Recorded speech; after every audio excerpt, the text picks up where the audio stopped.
So we continue with our study of non-deterministic finite state automata, and I introduce you the concept of non-determinism in automata last time. So I hope you have been able to look at what we did last time, but let me very quickly revise what are non-deterministic automata. These are automata where on a letter there may be 0, 1 or more transitions possible. So suppose you are in state S1 and a letter A occurs, then there's only one choice. You have to come back to S1, right?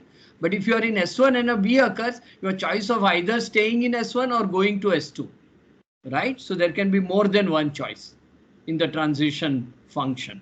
Similarly, if you are in S2 and an A occurs, there is no choice and the run will die. So there may be 0, 1 or more transitions possible on a letter from a state. And as a result, you know,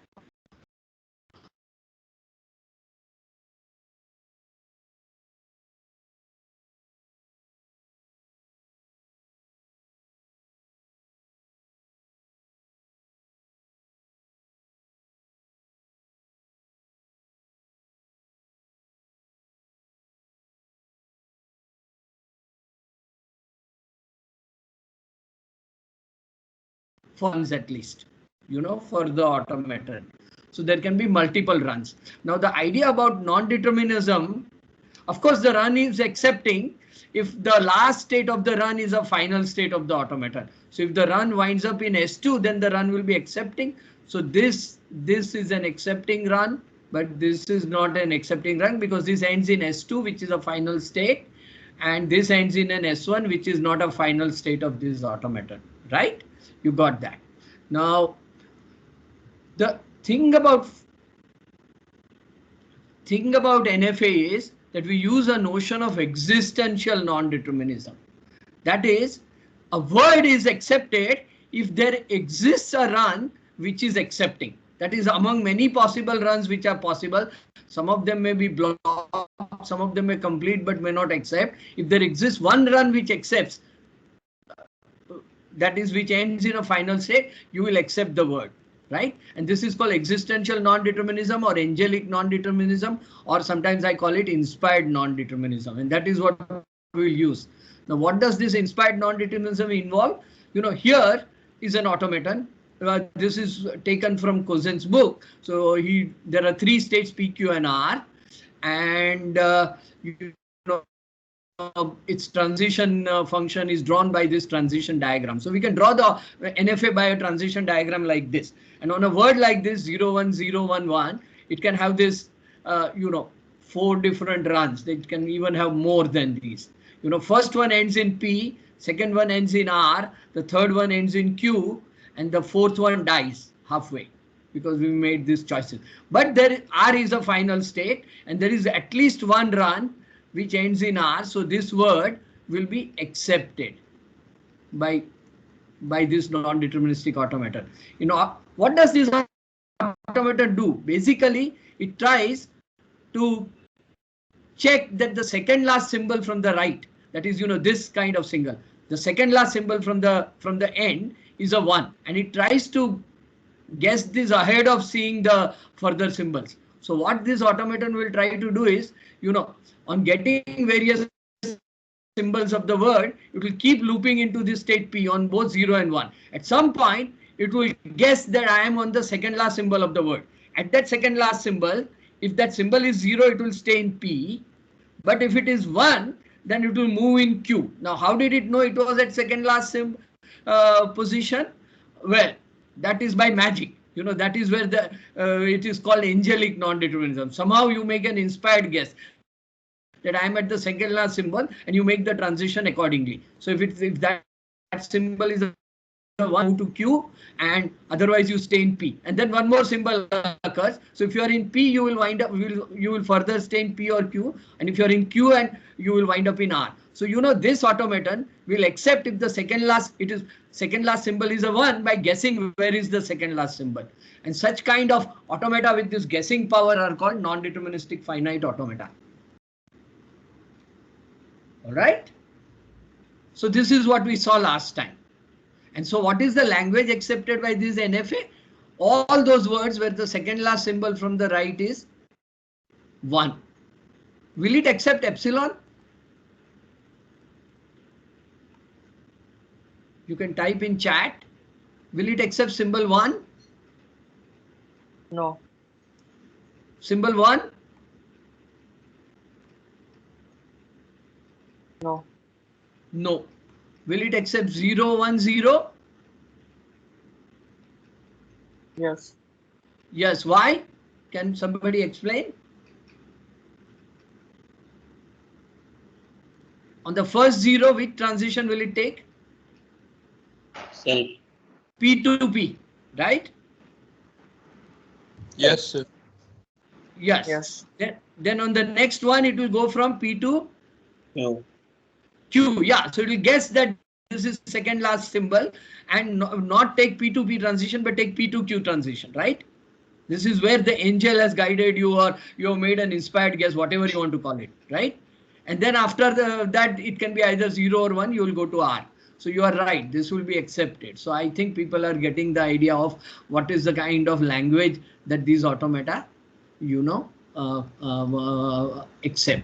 I'm going to clear this page because I'm going to need it in future, right? So this is what is called there exists non-determinism or angelic non-determinism. In this course, we'll just call it non-determinism. And this idea of this kind of, you know, inspired choice or guess, automata with guesses was introduced by Rabin and Scott. And when it was introduced, there was a lot of resistance.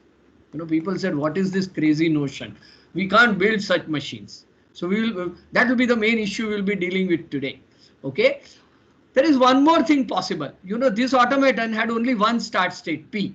So it always began in P.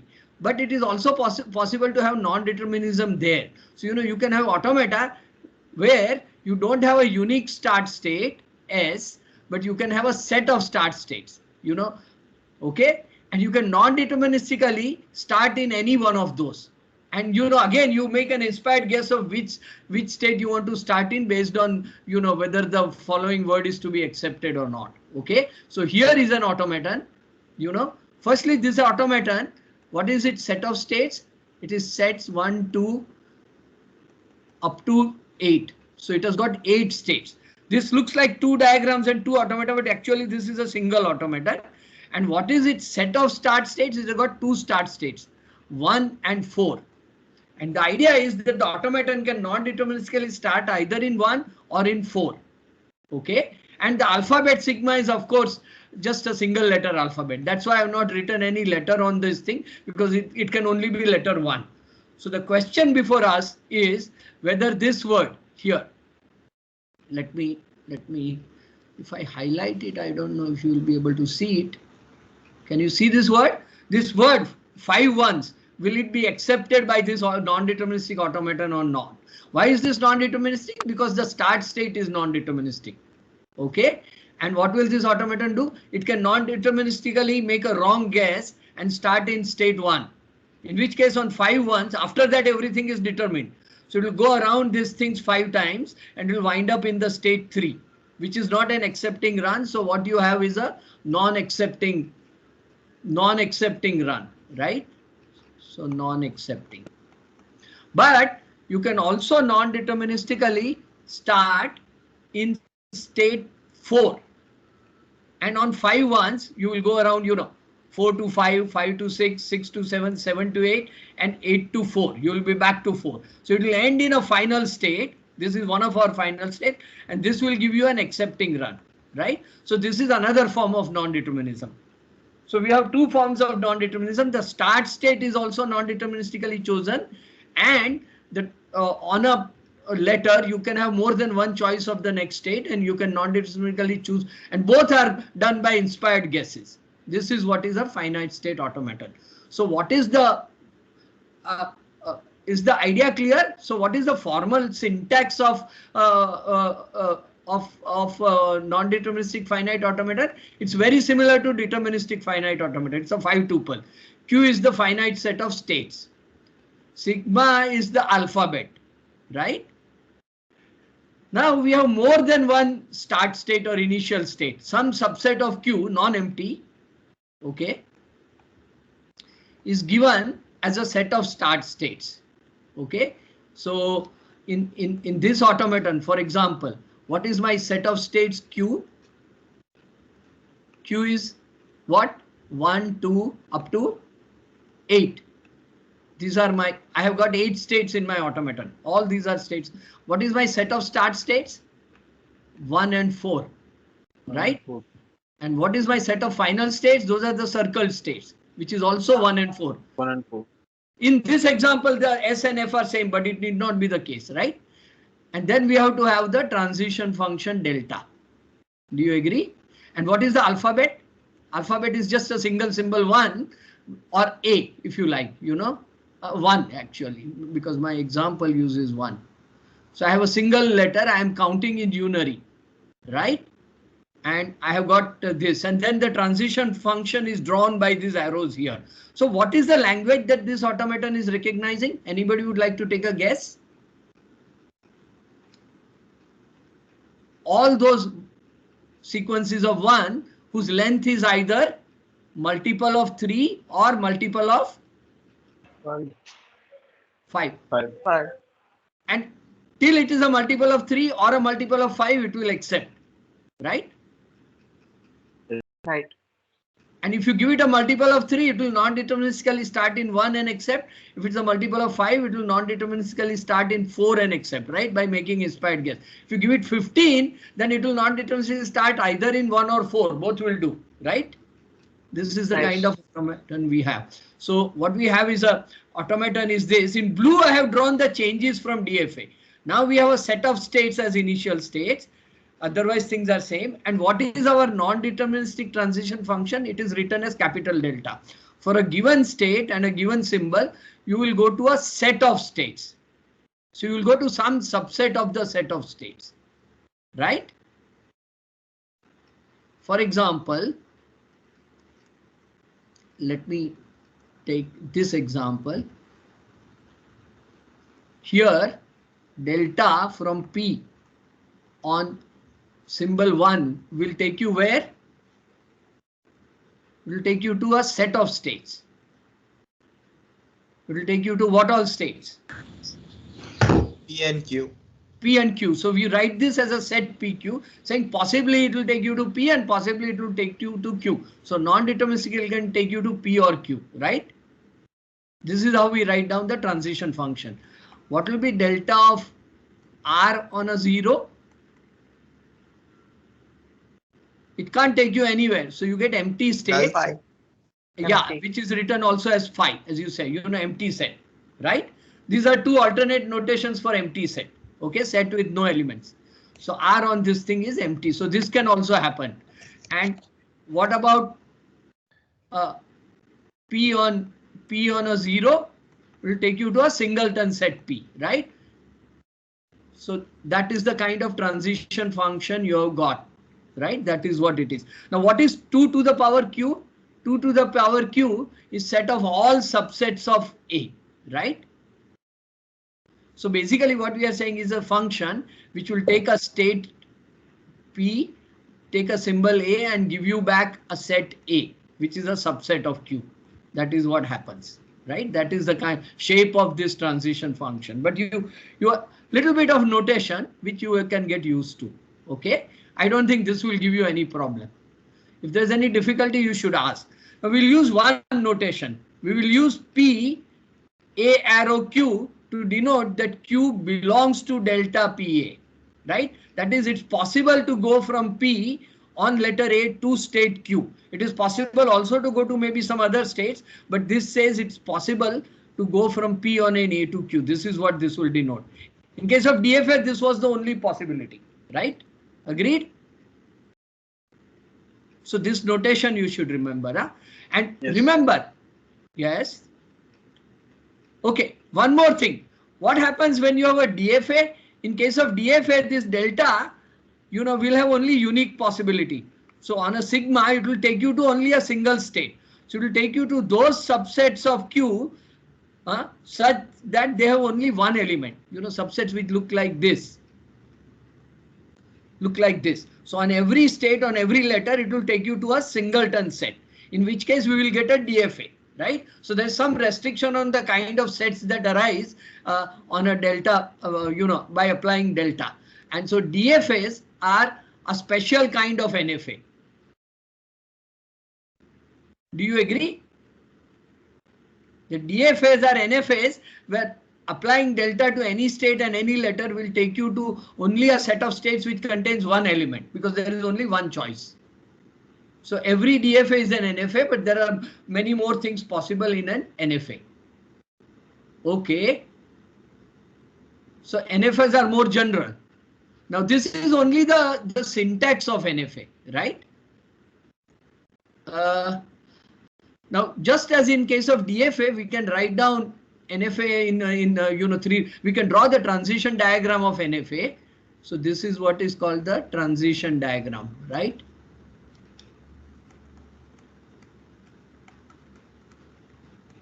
Diagram. We did this for DFA. Similarly, we'll do it here. We can also give it as a 5-tuple, where we give the set of states Q, the alphabet sigma, the transition function delta, the set of start states, and the set of final states. So in this automaton, my set of states is S1, S2, Q is S1, S2, alphabet is AB, my transition function delta, non-deterministic transition function is defined here. The set of start states consists of a single state S1, set of final states consists of a single state S2, and my capital delta is like this. On S1, on capital delta on an A, you stay only in S1. On the other hand, from S1 on a B, on capital delta, you can either stay in S1 or go to S2. So you got this. So you can write down the NFA also as a 5-tuple like this. So here is where I have written it as a 5-tuple. This, okay. So is the 5-tuple representation clear? These two are equivalent. They are different ways of saying something. And we can also write this as this transition function. We can also draw as a table. Every state is, the row label gives you the state, the column label gives you the letter, and this element here, on row S1, on letter A, gives you delta of S1 on A, right? So this entry, for example, will give you delta of S1 on B, because the row is labeled S1 and the column is labeled B. So is it clear how we write this transition table? So this is the third representation. So this is transition table representation, this is 5-table, and this is NFA. And they are the same. They are different ways. Of course, in this table, we have to indicate what is the initial state and what are the initial states and what are the final states. So what we do is, for every initial state, we put an arrow next to it. If there are more than one initial state, suppose we had an automaton like this, where S2 was also an initial state, then we would put 2 arrows like this. But if that is not the case, we will draw it like this. So we indicate which are the initial states, and against every final state, we put the symbol F. So we get, so my claim is that these 3 representations are the same. And in many exercises, you will be given automaton as this. And in many exercises, you will be given automaton as this. And all the theory will work from this 5-table representation. But they are the same. So you should be comfortable understanding, moving between these representations.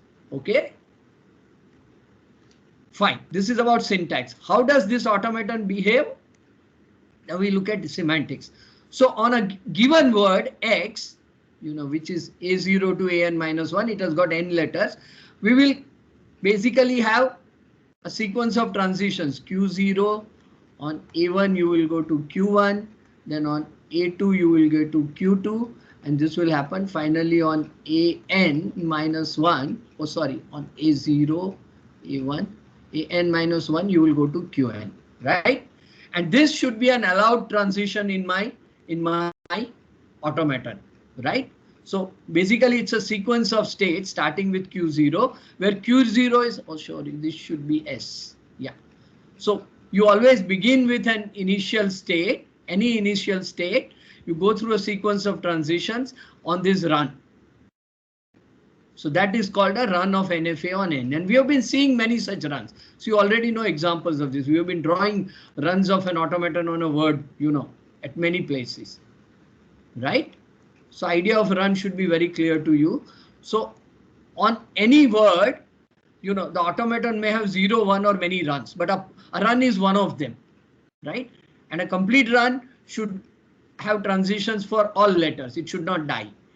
And for a given word, the NFA can have 0, 1 or more runs. Now a run is accepting if the last state of the run is a final state. We have seen all this. And the run, what is the language of the automaton? It is set of all words such that on that word, the automaton has an accepting run. Now we have to write has an accepting run because there can be many runs. So this is existential non-determinism or inspired non-determinism. In case of DFA, there was only one run. And we wanted to check whether that was accepting or not. But here, if it has an accepting run, we accept. So is the formal definition of language of an automaton clear? This is what is called the semantics. And we have informally understood this all the time when we were doing examples.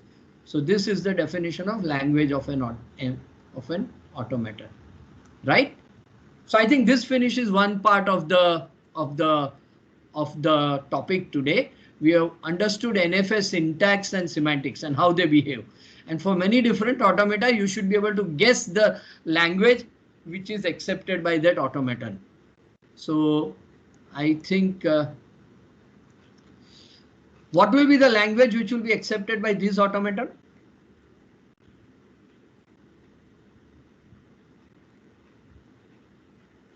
Suppose this automaton is called N.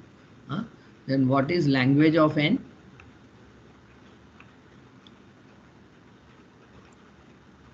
All the words X such that there should be 2 B's continuity.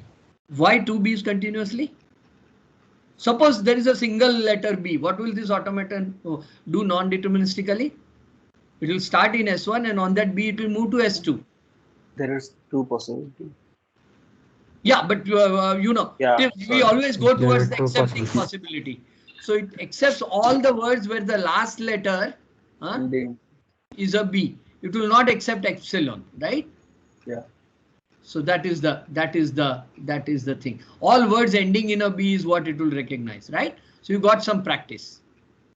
All right. Very good. So one of the kind of questions you will be asked is you will be given an NFA, you will be asked what is its language, or you will be given a word and you will be asked whether it's accepted by NFA or not, right? Okay. Now when this NFA appeared, there was what is the language of this automaton? Somebody else answer?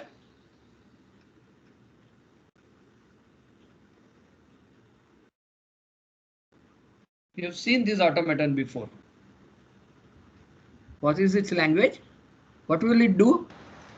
Second last is 1. Second last is 1. Correct. So it will keep consuming all the letters till it reaches the second last position, where if it's a 1, it will move from P to Q, and then it will consume one more letter and accept, right? Right. So second last one is this, right? Now the point is, when this kind of automata appeared,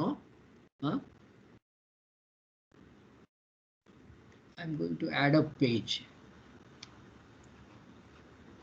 When this kind of automata, non-deterministic automata, when they were defined, people were very upset. They said, what kind of machine is this? What is this inspired guess and how can we make it? And they were not very willing to accept these NFAs as useful objects. But it has turned out that they are extremely useful, and in next class we will see many uses of this NFA. It is a little bit like jumping from normal deterministic view, or from the wave nature of light to particulate nature of light, which is counterintuitive, but it explains things like photovoltaic effect, right? Or using quantum physics where there is some uncertainty, where you cannot get rid of this uncertainty. The system can be in one or the other state and you cannot determine which state it will be in, right? So like that, this NFA had a lot of resistance, but they have turned out to be very useful. But then the people ask, what can we do with such an automaton? See, if it is a DFA, you can very easily implement it as a circuit or as a C program. A C program which will accept, you will represent each state as a, as a number in the C program. And on reading a letter, you will change the state from one number to another. And at the end, you will check whether, you are in the final state or not. So you can implement DFA can be implemented mechanically. Do you agree that these are some sort of proper definition of something that can be done by a machine, DFA? But NFA, is it implementable? Can it be done by a machine? That is the golden question. That was the biggest question when this idea of non-determinism was introduced. So is the question clear to you? Now, what do you think? Is there any hope of building a kind of complicated machine which will be able to do the same function as this machine with guesses? Can we somehow, mimic this working of NFA in some way and accept exactly the words which are there? So the question that was asked by Rabin and Scott was for any NFA which has non-deterministic start state and non-deterministic transitions, N, does there exist a DFA? Remember, you start with an NFA and you are asking for a DFA called M, such that they will recognize exactly the same languages. That is the language of N, which is non-deterministic recognition. Okay, using there exists is same as the language of the DFA M. M will be a much more complicated DFA. If this has 5 states, maybe this will have 15 states, but somehow it will be able to do the work of the NFA. So they asked this question, and this was the main question that they solved, and we will be seeing the solution to this question in the rest of the class. So somehow this magical ability to do inspired non-determinism can somehow be done by keeping some extra information in the states of the automata about, what are the possible choices, etc. And they in fact said that not only does there exist, they said that there in fact exists a DFA which is equivalent to it. So this is going to be the main theorem of today. Okay, and can you visualize how, given an NFA, we will be able to build a corresponding DFA which will do its function? Something like this. Where was that machine of mine? Or maybe I can go to the next one. Sorry, I'm running. Yeah, given this NFA, what would be a DFA which would do the same job as this? It will recognize all those words where the second last letter is a 1. So we'll be seeing that remarkable theorem of Scott and Rabin, and for doing that work, they got the Turing Award. Okay, among other things that they did, but this was one of their important contributions. So you are really seeing an inspired piece of work. Now, there is some advanced part to that result, and there is some elementary part, but I am hoping that all of you will get the elementary part and you can get a drift of advanced part, and then you can study it up, and I'm sure you will all understand, this remarkable result of Scott and Rabin and Scott. So that is what we are going to do. Now, one of the things that becomes important in understanding how to convert an NFA to an equivalent DFA is the idea of extended transition function. So what is an extended transition function? Given an automaton with a transition function delta, what is delta? It will take Q cross sigma and give you a set of states, right? Given that, we want to construct a delta, capital delta hat, which on a given start state Q, I'm writing it purposely as a set containing Q, on a letter X, it will give you all the states which can be reached at the end of sun run starting from Q on word X. So let me explain. Let me explain what is delta hat of Q on X, and I will do it by this example, right? So here we were talking about delta.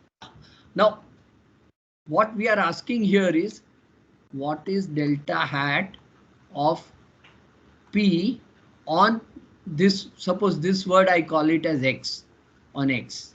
Okay, so what we do is we consider all possible runs of this automaton starting from P on letter X. So one such run is this, and it will land you up in P. So P is a possible state which is reachable from P on consuming the word X, right? You can, starting from P, you can wind up in P after this word. Also starting from P, on consuming this word X, you can wind up in R. So R is also a reachable state after X, right? And Q is also a reachable state. So PQR, this set is the set of states reachable after X from P. So is the idea of delta hat Px clear to you? No confusion, right? Where all can we, the other meaning is that starting from P, which are the possible states in which we can be at the end of letter string X or word X. That is what we are saying. So we can possibly remain in P, or we can be in R, or we can be in Q. So it's telling you which are the states in which you can non-deterministically be after X. Okay, so that was the idea, and not very difficult at all for you people. Where am I? I am here, right? So we are, let me rub this off. It's unnecessarily creating clutter. Okay. So how do I find out delta hat of this on a string like, so let me take X to be my string. Let us say 0, 1, 0, right? So what I want to do is I want to systematically explore the runs of this automata on this string 0, 1, 0. And I'm going to give you an idea of that. So my word X will be, so I will start with, let me draw it in blue. I will start with the state P, right? And then the first letter that I have in my word, okay, I should draw it a little below. I'm sorry. Okay, I am in state P, right? And then the first letter that I have, 3 letters I have, first letter that I have is a 0, right? That is the first letter of my word. On occurrence of 0 from P, where all can I go? I can remain in P. So the next state that I get is, oh gosh, I'm sorry, I had wrong color. So I was in P, and on occurrence of a 0, I wind up in P itself, right? So yes. I will call, hello. So after 0, I am in P. Now what happens after 0? I get a 1. So at that one, there are 2 possibilities in one run. So my next letter is a 1. Okay, on that I have 2 possibilities. You know, on a 1, I can either go to remain in state P, or I can go to state Q, right? So I can draw it like this, and then, so do you agree? So this is the set of states in which I am after the word 0, 1. This is the set of states, you know, in which I am there. So let me, so what does this denote? This denotes the following. You know, this says delta hat of starting from P on epsilon word, that is without any letters being consumed. I am in this set of states. So this says this is equal to P. So on epsilon word starting from the set of states P, I wind up in P. This one here says delta hat of P, this P, on 0 is also this, because, okay, so this, basically what I am doing is, let me use this. So this delta hat denotes this set of states, and this delta hat is denoted by this. Here I have got delta hat from P on the string 0, 1, right? And that is equal to what set? PQ, right? So it says that starting from this P on the word 0, 1, either I can be in P or I can be in Q. And that is given by the frontier of this tree. So frontier of this tree after this word 0, 1 gives you my delta hat of this starting state on the word 0, 1 seen so far. And then if I get one more letter, which is a 0, what will happen? So from P on a 0, where all can I go? I can stay in P. So this is what I on from Q on a 0. Where can I go? R. I can be in R, right? So this is my frontier. Now, after the, oh, I'm sorry. Why am I drawing in green? I should draw in purple. This is my frontier after the word 0, 1, 0. And that gives me the value of delta hat, starting with the initial state P after the word, sorry, why am I writing comma 0, 1, 0. This is equal to PR. Okay. And then if I have another 0, what will I get? So this is a question for you.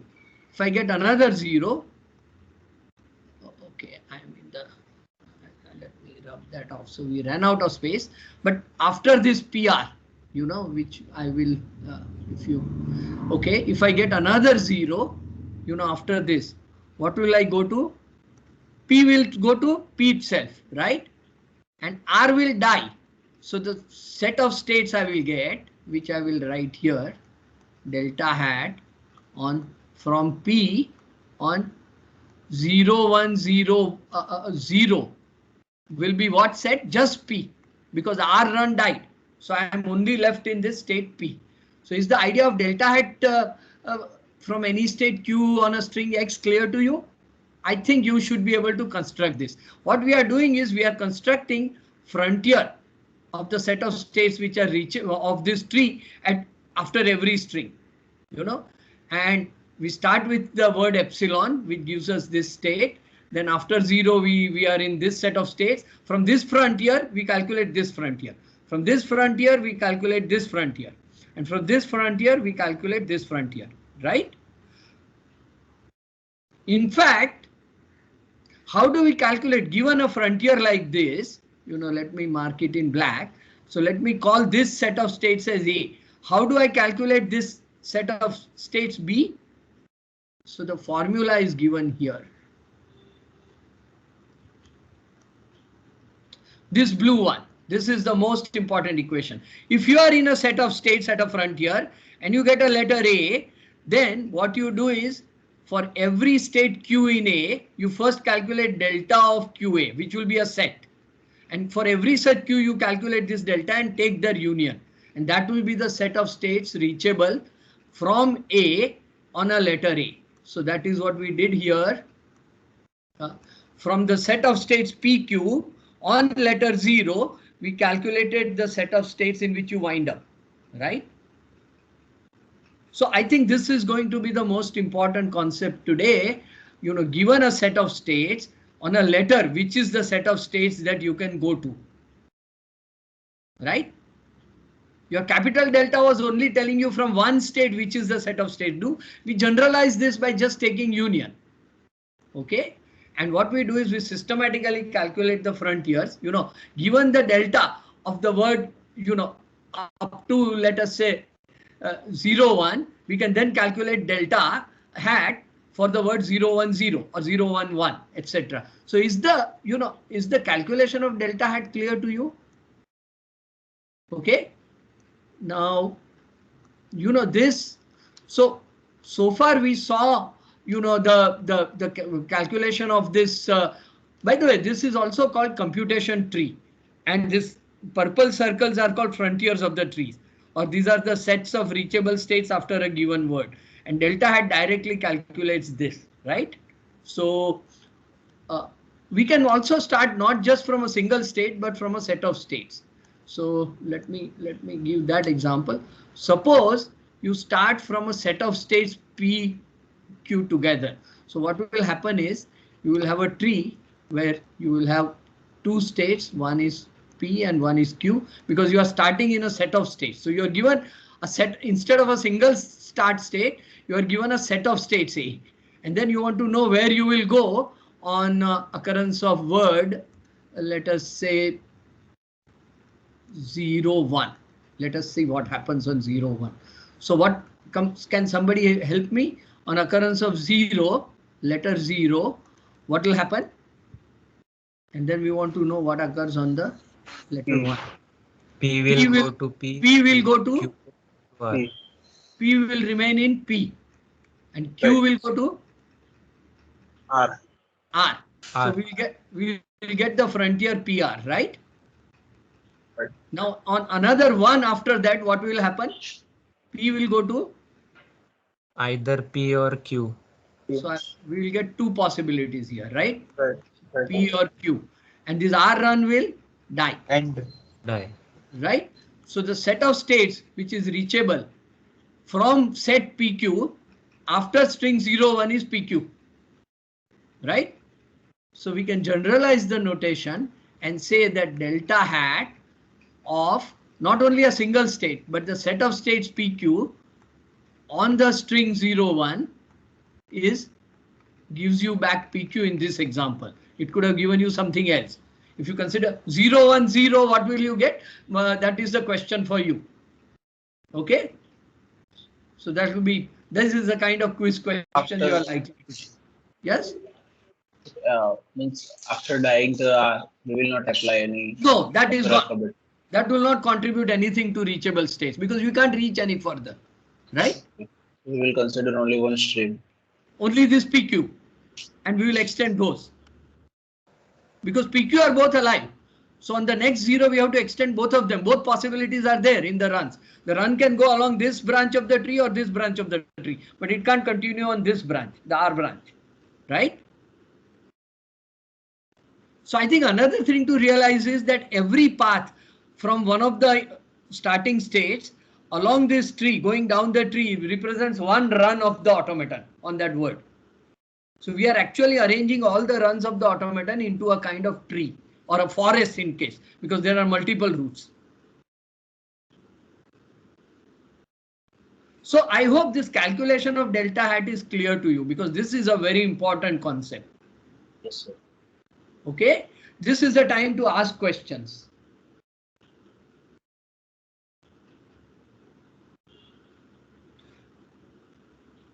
Okay, so tell me what happens if we get another one after this. P will branch into P or Q. So you will get Then P, Q, and Q will branch into R. R. So you are going to get a set consisting of all three things, right? Yeah. Yes. So how can we write it in brief? Delta hat starting from set of states which PQ, right? Because our computation forest started with root states PQ.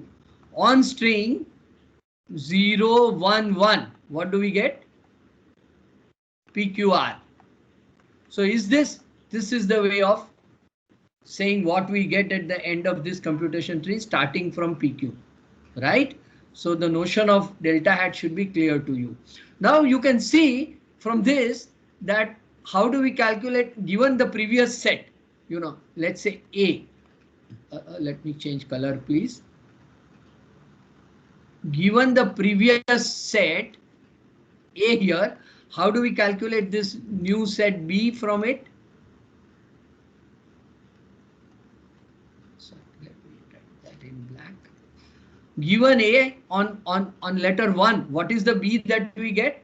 You know, we calculate it by taking every state in A, applying capital delta to it, and see what all states we get, and take the union of those for every state, right? So the definition is actually just this, given here at this black arrow, right? This is the definition. That is, for every state in A, we apply capital delta and then take the union of what we get, right? So we took the union of, you know, what we got from P, which is PQ, and what we got from Q, which is R, right? So you should know how to calculate B given A on a given this thing, and this thing can formally be written as so here are some properties of this function delta hat that we have defined, and I think you should try to, firstly, you know, given a set A, what are the set of states reachable from X after X from a state in A? Well, you to pick up one state in A called Q and see what are all the states that you can reach from that Q. Then you pick up another state Q prime in A and again take that and take union of all of these. So this is easy, right? So you can extend this delta hat of this example, you know, which started with a single state to starting with a set of states. So this is that property. Secondly, you know, delta hat of A on string on word epsilon will keep you in A itself, because you can start with the forest PQ, and if you don't have any letter, you will stay in PQ, right? On epsilon string, you will not move from either P or Q, so you will remain in PQ. So I think you should find it easy to check the delta hat of any set A after epsilon is same as A. Any confusion here? No. Intuitively clear, right? Next Yes. property is delta hat of A after a letter A is calculated like this. We saw that. We take each state in A, apply this delta to that A, and we'll get a set of next states that we can reach. Then you take another Q prime in A, apply delta to it, and take union of all these sets, right? We had this example here from PQ, which is my A, I got this set B by applying this rule. So this is that property. Agree? And then we can inductively say that if we know how to calculate what are all the states which are reachable from A on string X, then we can define what are the set of states reachable on string XA. That is, given what can be reached from string X, we can then calculate what is reachable in XA. So if you start with a set of states, I will draw it in purple.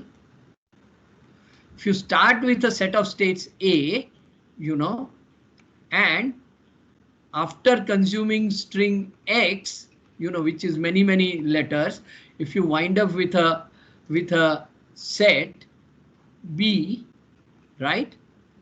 And then you have one more letter after that, which I will call as A, you know, and you will wind up with some set of states, right, called C, right? Then what he's saying is, from you are basically doing delta hat from A on string XA is equal to C, right? Because from A, you are first doing X and then doing an A, and you are winding up in C. And this is same as what? First take delta hat from A on X, which will give you B, right? So this is same as B, right? Right. And then you apply delta hat. I'm sorry, this color changes. Then you apply delta hat to it on the letter A, right? So from B on A, where do you go? That is what you calculate by this outer delta hat. So this outer delta hat gives you this one step of computation that is on letter A, and before that is, so going from A to C, you can go from A via X to B, and then from B to C. That is what this equality says. So this is the most, you know, this is the kind of inductive definition of how to calculate delta hat for a longer string XA given the delta hat for X, right? Clear? You Yes, will have sir. to study this a little bit. This is slightly on the leaning towards the advanced part of this topic, right? Yes, B and C are state of means set of states, right? Yeah, everywhere where I write capital letter is going to be set of states. Okay. Okay. Yes. Okay. So in fact, these two properties, you know, the second bullet and the fourth bullet are the defining properties of delta hat. And what you can do is you can directly define your extended non-deterministic transition function using structural induction just by these two properties. And these two properties are enough to let you calculate delta hat from any set of states A on any string X. And in fact, that is exactly what we were doing when we were following computation trees, right? Here was the Here was the calculation. We started with this PQ. On epsilon, it will give you back PQ. Then after 0, inductively we defined from the so given A, we were calculating B by the second definition. And for epsilon, we were getting the starting set of states. So I hope you are convinced that we can define delta hat using this. Okay. I want to give you a little practice. Here is the non-deterministic automaton, right? And I want to calculate delta hat of 1, 5 on a string 1, 1. Okay, my alphabet is a singleton letter 1 and my string is 1, 1. This is not number 11. This is a string 1, 1. Okay. And what are the set of states in which I will wind up? Well, I will draw the computation forest of this. So my starting value will consist of what? 1 and 5, right? Because that is what I'm starting in. I don't have to start in initial set of states. I start in 1 and 5, which is given, right? And so this is giving me what? Delta hat of 1, 5 on epsilon. Agreed? This is what I have got. And then I consume the first letter 1. So on consuming 1, where will I go? 1 will go to 2 and 5 will go to 6, right? There is only one move possible, right? Right. So this is giving me, right? And then if I consume another 1, what will happen? 2 will go to 3. Sorry, I'm in wrong color. Excuse me. 2 will go to 3 and 6 will go to 7, right? So what I've got here is delta hat of 1, 5, starting with the root of the forest 1, 5 on the word 1, 1, right? And this can actually be calculated systematically. So this calculation of delta height, what we are drawing in that tree is being done symbolically here. So I will give you, one more example how to calculate delta hat on a string by applying just this definition. Here is the definition of delta hat just given in this box, right? These two laws. Okay. And we will apply these laws directly. What we are doing is actually only calculating that computation forest, but I will give you this example. So I want to calculate delta hat starting from the set of states P on the string 0, 1, 0. Okay, but I want to do it using those two definitions. So firstly, what is delta hat from this starting state, starting set of states P on epsilon? We'll get back the same thing. Why this is the case? Because that is this part of the definition. We just applied this. Any set A on epsilon will keep you in A. Agreed? So that is this. Next, what happens on string 0? 0 will say that we have to take all possible states in this, on P in this set of states P. In this case, there is only one state, and on that state you apply delta and take union. In this case, since there is only one, this is same as delta of PA, a P0, which is same as P, right? Because there is only one state. So is this calculation clear to you? Yes, sir. Yeah. Next, we consider a longer string, delta hat of starting from set of states P on string 0, 1. For that, recursively, first we calculate delta hat of P on the prefix of this string, removing the last one, right? Which was calculated in the previous bullet. So delta hat from P on a 0 will give you the set of states P, right? So that is this red thing here. And for every such state, you apply this delta to it. So we simplify this red here on this line by this red, which we calculated in the previous step, and we get this.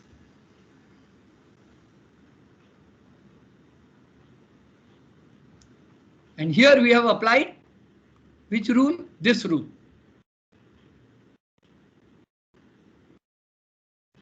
Okay, so this is like given a frontier A and a letter A, we are calculating the next frontier B by this rule. That is what we have done here. Given a frontier, this P, on a letter 1 we have calculated where we go, and that extends this string 0 by 201. And next, you know, we want to see what is delta hat starting from P on 010. So we take the previous frontier PQ on 01, and then we apply, you know, the transition extended transition function on 0, and what will happen? The previous string, you know, 01 took you to a set of states PQ. So what you will have to do is this set actually is same as this. So I substituted by this is equal to this. Okay, and then because I've got two states, I've got to apply delta to both elements of the state P as well as Q, and I'll get this as an answer. So I think maybe online this may be a little fast for you, but please go home and carry out this calculation by yourself. Okay, it's just that frontier calculation done symbolically, right? You can also do it by drawing those frontiers. No problem. It's the same thing. So is the idea of extended transition function clear to you? I'm going to pause for a minute. So we can also draw the computation view of this. So here we are starting with a single state. So I'm going to draw the computation frontier. I'm going to have just P here, and then on 0 I will stay in P, which is what I'm getting here, right? And then after that, on a 1 I'm getting two things PQ, right? So this was on a, sorry, let me draw those letters in red following my convention. Sorry. So on a 0 you go there, on a 1 you go here, and then on next 0, you know, what will I do? I do the next step of calculation, which is done here, and I will go to P here, and I will go to R here on the next letter 0, right? On both branches we are having 1 and 0 only. So this is the P union R that we got here. So what we calculated in this computation forest or computation tree is what is being calculated symbolically here. It's the same thing. Okay. Given though that delta, you can prove some nice properties of this function delta hat. Now this delta hat is going to be very important in this Rabin and Cott idea of how to construct a deterministic automaton from the non-deterministic automaton. It is essentially going to do the calculation in DFA by calculating this DFA by this delta hats. You know, instead of calculating one single run, it's going to calculate the effect of all possible runs on the word. You know, it's going to mimic this delta hat, which is why this is a very important idea. And that gets rid of non-determinism. We are somehow accounting for all possibilities under all possible non-deterministic choices by calculating delta hat. So some properties, delta hat starting from state A on a string xy is same as first start from A and perform X, and whatever set of states you get from that you perform Y. So what is being said is, if you start with A and then consume string X, you know, and you wind up with some set of states B, and then if you consume string Y, which will take you from B to C, you know, then this is same as going from A to C on the string XY. Right? These two are same. So he's saying that if starting from A on XY, if you reach set of state C, then that is same as starting from A on X, you reach some B, and from that B on Y, you reach C. So these two are same. Intuitively, it is clear. We did a proof of similar such theorem for deterministic finite automata in last class. And now the same proof, more or less, with this capital delta hat holds for non-deterministic finite automata. So you can see the proof in the book, Cosen's book. It's called Lemma 6.1. This theorem is actually called Lemma 6.1. And actually, it is the same proof that we gave for small delta hat for DFA. There is no change. So It is your job to read this proof and convince yourself that this intuitive idea. It can formally be proved also using structural induction. Okay, so that is one property. But here is another property, and this is a very important property. Suppose you have got delta hat starting from set of states A, after string X takes you to B. Right? So you have got, I will again draw this. You have a set of states A, and after consuming X, you know, you go to a set of states B. B. What will happen? How did we get B? You know, we went through many sets in between, one for each letter. Each letter will transform such a set to another set, right? And finally we'll wind up with B. So there were some, so you know, basically if you pick up any state here, you know, it will have come via some path in the computation forest from A. Let me introduce that idea by looking at this. So if you take any state, you know, after 0, 1, 0, you wind up with PR, right? If you pick up any state in PR, that state would have come from some state in A. In this case, A is only P, you know, by one particular run. Every path here is a run. And so what I'm trying to, let me first read the statement. For every state within B, there exists some state in A such that there is a run from, so for every Q in B, there exists some P in A such that there is a run from P to Q. Right? So no matter which B you pick up, you will be able to pick an appropriate, which Q you pick in B, you will be able to pick an appropriate P in A such that there is a run from P to Q. Right? On X. Is this intuitive idea clear? Let me do it by this example. We had a, yes. So what did we say? This was equal to 3, 7, right? This is what we got. This is what we showed. Now pick up any state in this delta hat of 1, 5, 1, 1, 1.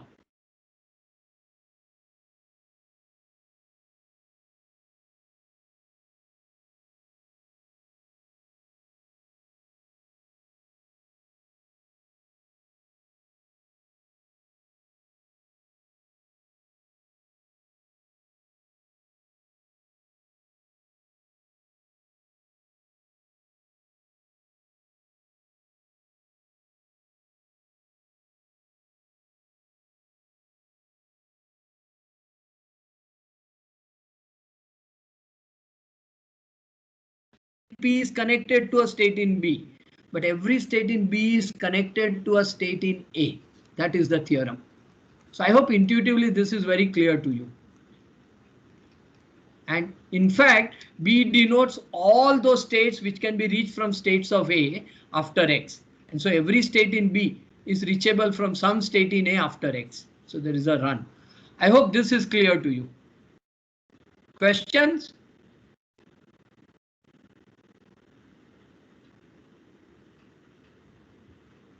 Because of this, we have this nice property.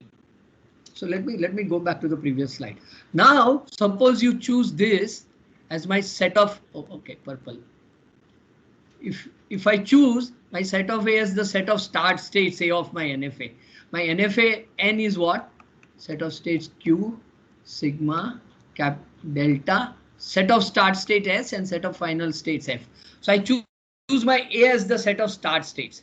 And then I take some X and I wind up with set of states B, right?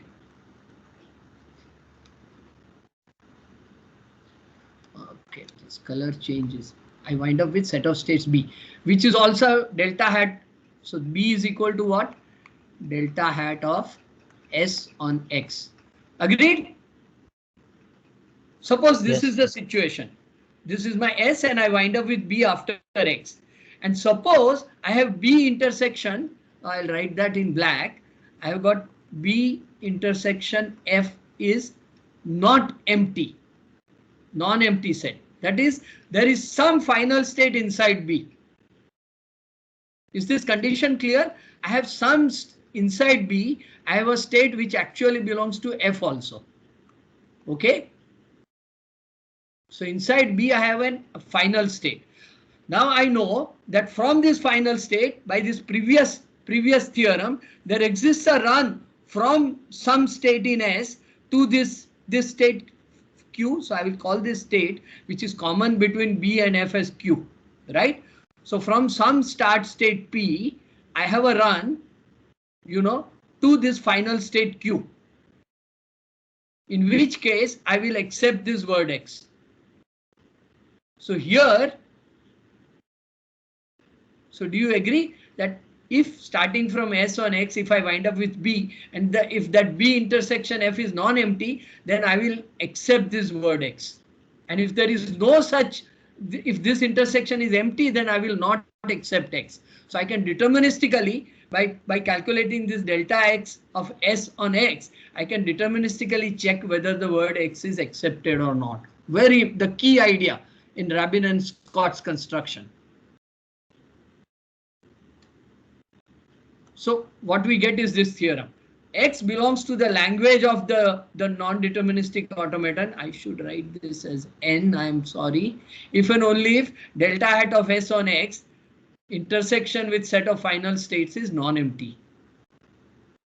So starting with S, after X, I wind up in a set B which has non-empty intersection with F. That is, there is some final state inside B. In that case, X will be accepted. And this is an if and only if condition.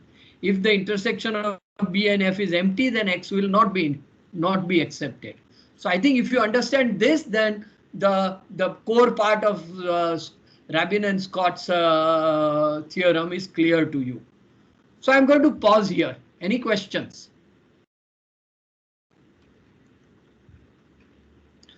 So you see the power of capital delta hat. It is telling you whether a word belongs to the language or not by this simple condition.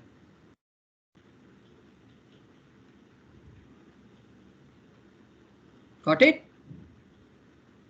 Yes, sir.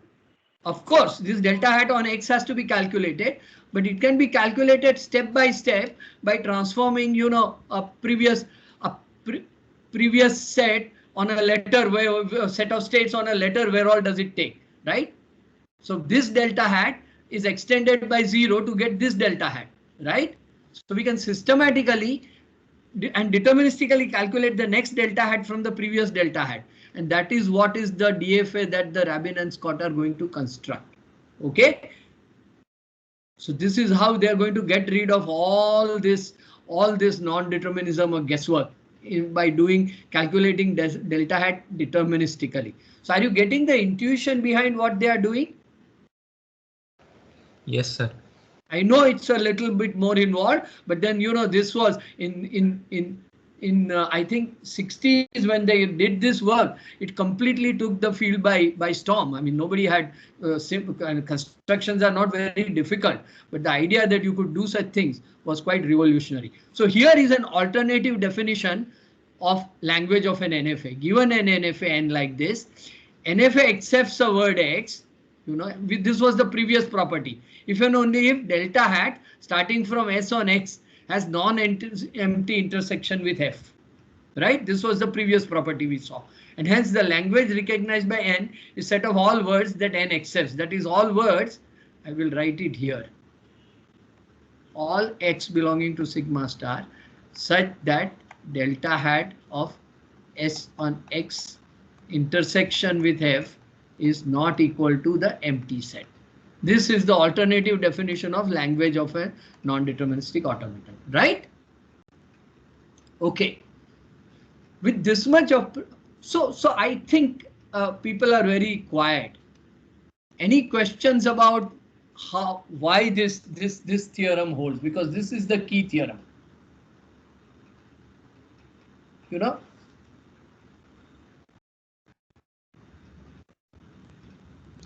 This is the key theorem. And in order to see this theorem, you need the previous theorem, because that common state between, this we call as B common state between B and F, will have an ancestor in A, P, which is going to be an initial state because we start with S. And so there's going to be a run from an initial state in S to a final state. And that is why we will accept X. And this is if and only if, right? This works in both directions. Okay. So given that much background, what we will do is we will go for what is called NFA determinization. This is the key theorem of Rabin and Scott, for which they are very famous. For every non-deterministic finite state automaton, and just to distinguish it, we are going to have two automata. Given an NFA N, we are going to convert it to a language equivalent DFA. We are a M. Okay. So given N, which is here, we are going to construct, and not only we are going to show there exists such M, but we are going to actually construct such an M, right? So what they said is for any given arbitrary NFA over alphabet sigma, we can construct a DFA M such that the languages of both the automata are M. Now N accepts the words using those non-deterministic guesses, whereas M is a normal DFA, you know, which will not make any guesses. It will just deterministically follow its sequence of states on the word, and it will wind up in its final state. So without guesswork also you can do the same calculation as what is being done by N. And you know, the power of guessing, you know, does not add anything to the power of, so you know, the languages recognized by non-deterministic automata are same as languages recognized by deterministic automata, right? Is the theorem clear to you? So those non-deterministic guesses in finite automata don't give you any extra power. Whatever you could have done in N, you could have done by a more complicated DFA M. Of course, M is going to use maybe many more states. You know, it's going to keep track of those frontiers in the computation tree, right? It's going to keep track of those delta hats. So it's going to be a more complicated automaton, but it will do the same job as that of N. This is the theorem. So is the direction of what Rabin and Scott are trying to do clear to you? Hello? So N is the automaton with non-deterministic guesses, inspired guesses. M is without them. M is a DFA, N is an NFA. And because I am dealing with two automata, you know, I have given them, you know, distinct names. The set of states of N, I am calling Q subscript N. So this N is just to distinguish from the set of states of M. So the set of states of N is called Q subscript N. Set of states of M is called Q subscript M. They have, of course, same alphabet because they are going to recognize words from the same alphabet. The transition function of N is capital delta N. Here it is small delta M. The set of start states of NFA N is S subscript N. And the set of final state is F subscript N. Here I'll have a single state small s M and a set of, you know, states. Sir? F. Yes. Yes. So basically L of M will denote the each and every branch, right? Which is in forest of L of N. Yes, indeed. So that in the end you wind up with a final. No, not each and every branch. I think that's an important question. I'm glad you asked it. See, each and every branch does not represent an accepting. Every branch represents a computation, a possible run, right? So from P onwards, 0, 1, 0, you have a run which goes to P, and you also have a run which goes to R, right? Right. So you are right that every branch of this tree represents one possible run of the NFA. Correct? Okay, sir. And if your frontier has an accepting state, then there is, and if you start with an initial state, then you have an accepting run possible. Right? Right. Right. That is all we have said so far. Actually, it is not such a difficult idea once you get it. So we are going to have an NFA N, and we are going to syntactically construct a DFA M, right?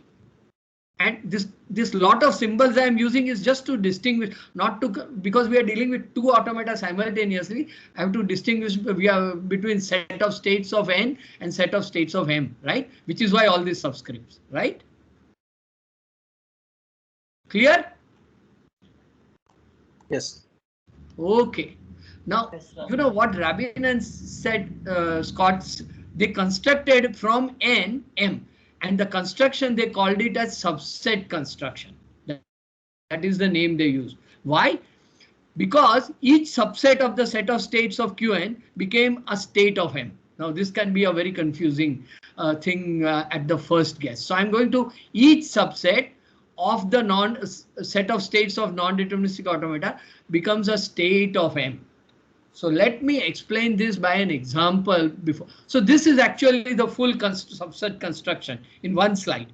OK, and somehow there will be a proof that the corresponding Qn will do it. But this looks complicated. There are a lot of symbols. This is the advanced part of the talk. But let me do the simple part of this construction. So I have here, of course, an automaton with two states. This is called P and this state is called Q. So we have two states, and what is my alphabet here? Can anybody tell me? A comma B. These are the letters on which I move between them. What is the set of start states? P. P. And what is the set of final states? P. Also P. There's only one. We could have had another automaton where there were two final states, P and Q both. But this happens to have only P, right? So this is my NFA N, right? Now I want to construct for this a DFA M, right? Which will have the same language as this NFA. By the way, this NFA is doing what? When an A occurs, it's guessing and staying either within P or moving to B. And similarly, when it is in Q and a B occurs, it's guessing whether to stay in B or to move to P. And when it is in P, if a B occurs, the run will die. If it is in Q and a A occurs, the run will die, right? So it's a slightly complicated non-deterministic automaton. Can anybody guess what is the kind of language it will recognize? So I'll give you a minute to do that. Please type your answers. All words over AB such that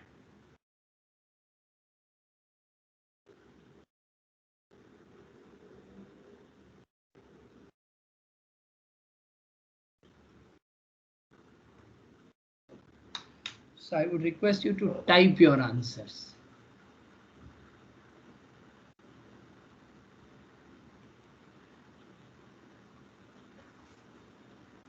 These are the kind of questions you will get in exam. You will be given an NFA and be asked to give its language. What are the kind of words it accepts?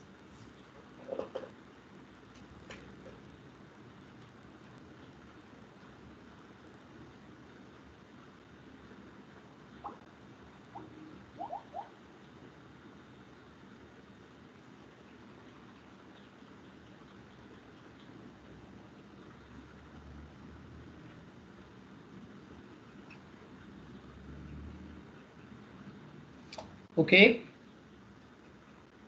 Okay, so I'm getting many answers. And frankly, for me, it was difficult to guess what was the language.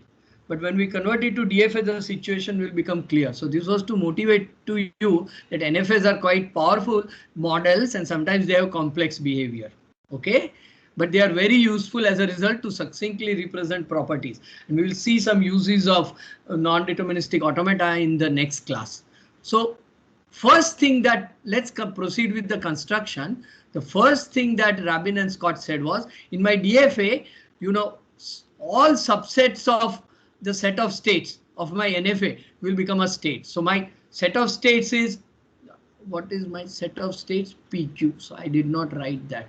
So my set of states Q was the set PQ, right? What are all the set of subsets of PQ? So what I'm going to do is I'm going to draw a two-dimensional grid. I'm going to use the transition table. Oh boy, what color have I got? Lethal. Yeah. So what I'm going to do is I'm going to draw a transition table of my DFA. And on each row will represent a set of state of my DFA M, right? What are the kind of sets that I will give? A in the start and B in the last, you are saying. What about epsilon string, which is neither A nor B? Will it be accepted? So this was one of the answers given. Good guesses. You are coming nearer to the answer. So I'm great. Okay. What are the set of states? What are all possible subsets of Q? Q consists of two states, P and Q. So certainly empty state is one of the let me drop. Sorry, I should organize the space a little better. So the empty set of states is one of the subsets of Q, which is PQ. Another one is I have set containing only P. Then I have a set containing only Q, and then I have a set PQ. So these are all possible subsets of my set of states Q of the NFA. So my Q had two states, P and Q. Here I have got 4 states. Now here phi is just the name of the state. I could have called it S0.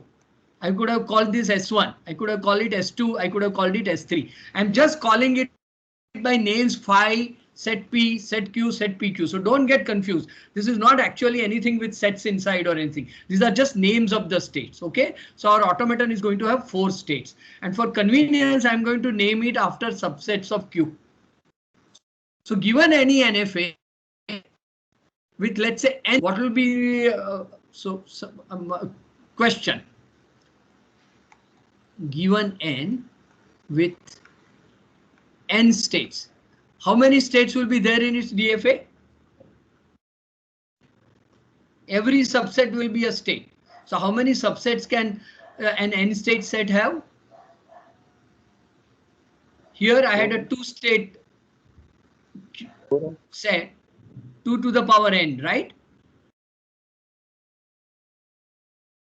Okay, this is basic combinatorics from school.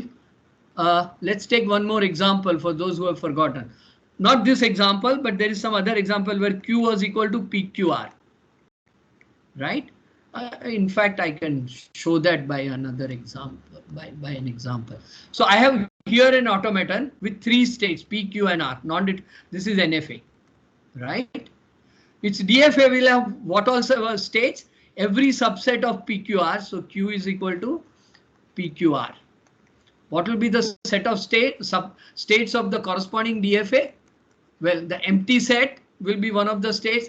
Just set P will be one of the subsets. Set Q will be one of the subsets. Set R will be another one. Then PQ will be one. PR will be another. QR will be one, and PQR. Totally there are rare. This has got 3. Size of Q is equal to 3.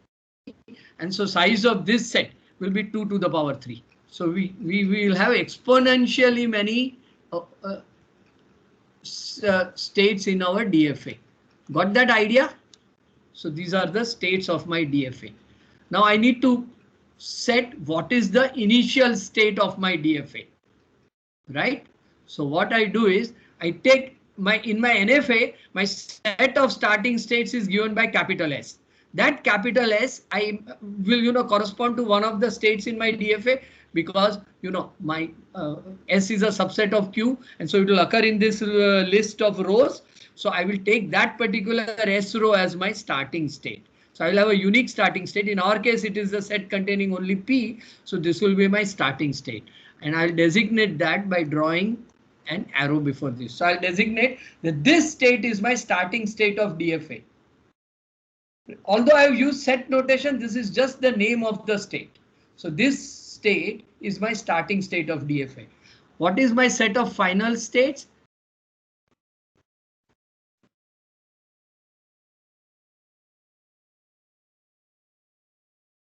Also P. S1 and S3. S1 and S3 both.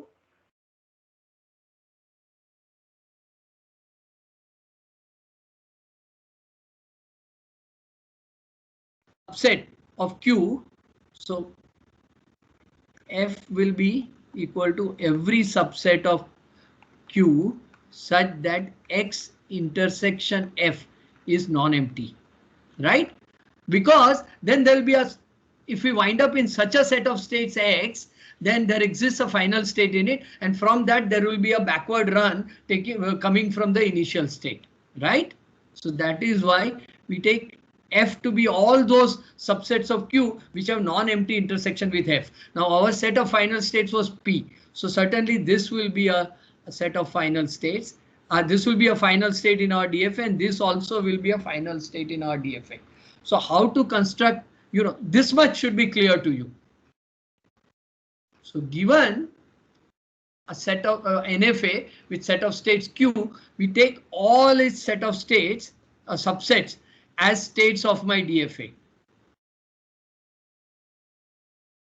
So is the construction so far clear? These are the states of my DFA. This is going to be my Qn. So that is written symbolically as Qm is S3. the power So set. why we doesn't consider S3 as a starting point? Which one? S3. S3 as starting state. Because in our automaton you cannot non-deterministically start in Q. If you consider S3 as a starting point, you are saying that it is possible to start in P as well as it's possible to start in Q. Our DFA should have only one start state. So you have to choose one of those sets, right? Right. Okay. Huh? So yes, I think why we are doing this is requires a little bit of thinking. But first, just understand the construction, and then we will reason out why this construction is good. OK. So whatever was the set of starting states, that particular set we will take as the initial state of our DFA. Agree? Sir, Yes. we have another lecture. We have another lecture. So I think we will stop here, with this example. And we will continue the subset construction next time. But please study the things we have done. That idea of the capital delta hat is very important. And this, what is the set of states of DFA for a given NFA is also important. OK, I think we will stop here. You should warn me 5 minutes before the end from next class. Sir, what about the quiz? OK, the quiz will be given offline on Moodle and you will get one day to submit it. OK, it will be released by tomorrow evening and you can submit it by Monday. Is that OK? Yes, sir. Okay. Okay, sir. So you is get it some MCQ or subjective? It's MCQs only. And if you permit, I will also include some of the ideas of NFA in it. Today's class also. Is that OK? We'll have to Because get otherwise this will come in the next class. So, up to capital delta hat.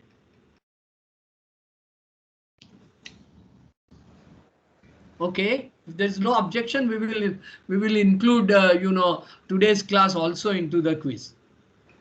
And I will release the quiz tomorrow and you can submit it by Monday or maybe even Tuesday. Not a problem. OK. Thank you. Sir. Okay, Thank you, sir. Thank you, sir. Yeah.